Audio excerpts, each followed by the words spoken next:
বন্ধুরা, পুরো ভিডিওটি অবশ্যই দেখুন। একটি নেতা হয়ে কিভাবে উনি এই কথাটি বলতে পারেন চিন্তার বাইরে। কোনো নেতাকে, কোনো পার্টির নেতাকে এইভাবে বলতে কোনোদিন শুনিনি। পুরো ভিডিওটি দেখুন, মন ছুঁয়ে যাবে। যে ভোট আসছে, যাকে ইচ্ছা ভোট দেবেন। যদি ভালো না লাগে তার জন্য নোটা বলে একটা সিস্টেম আছে, একটা বোতাম আছে, যে এই কোটা প্রার্থীর ভালো লাগে না, আমি নোটাকে দিলাম, ঠিক আছে, দেবেন। কিন্তু একটা অনুরোধ আপনাদের কাছে, দিনের শেষে প্রতিবেশী, এটা মাথায় রেখে রাজনীতি করবেন বা ভোটাভুটিতে অংশগ্রহণ করবেন, বা যারা হিংসা করতে বলে সেটা থেকে দূরে থাকবেন। এই এলাকায় একটা হিংসা হলো, হিংসায় ক্ষতিগ্রস্ত কারা হবে? নওশাদ সিদ্দিকী হবে কি? লড়াই হতেই পারে না। আমার সাথে মমতা ব্যানার্জি হবে, শুভেন্দু অধিকারী হবে, কেউ হবে না।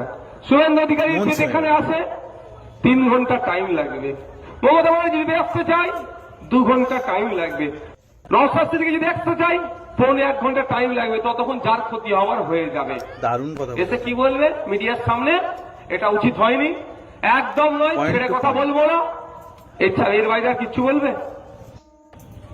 যার মায়ের যাবে সে বুঝতে পারবে, যে স্বামী হারা হবে সে বুঝতে পারবে, যে পিতা হারা হবে সে বুঝতে পারবে। আমার অনুরোধ, নির্বাচন আসছে আমাদের, মনে 29 এপ্রিল ভোট না আমাদের, এই সেকেন্ড ফেজে না, সেকেন্ড ফেজে। তার আগে অনুরোধ হচ্ছে এটাই, যার যাকে ভালো লাগবে ভোট দেবেন, যার যাকে ভালো লাগবে ঝান্ডা কাঁধে নিয়ে ঘুরবেন, যার যাকে ভালো লাগবে তার মিটিং মিছিলে যাবেন, তার নামে জয়ধ্বনি দেন, ওতে আমার কোনো বিরোধ নেই। অনুরোধ এতটুকুই, তার নামে জয়ধ্বনি দিতে গিয়ে আমি আমার পাড়ার কাকার ছেলে, মাসির ছেলে, পিসির ছেলে, ফুপুর ছেলে, খালার ছেলের সাথে হিংসাই মারামারিতে জড়িয়ে পড়বো না। কারণ আপনি এমএলএ করে ওনাকে পাঠাবেন, 1,21,000 টাকা মাসে পায়।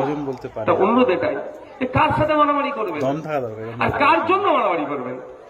যার জন্য মারামারি করছেন সে এসি রুমে বসে চা খাচ্ছে, আর কার সাথে মারামারি করছেন? আপনার কাকার ছেলে, মাসির ছেলে, পিসির ছেলে, দীর্ঘকাল একসাথে বসবাস করে।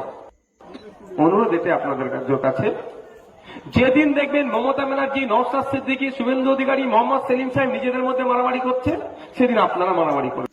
প্রকৃত শিক্ষিত ছাড়া এই কথাগুলো বলা সম্ভব না। আমি তো নওশাদ সিদ্দিকী স্যারের সঙ্গে একমত। আপনি যদি একমত হয়ে থাকেন, ভিডিও লাইক করে অবশ্যই শেয়ার করবেন।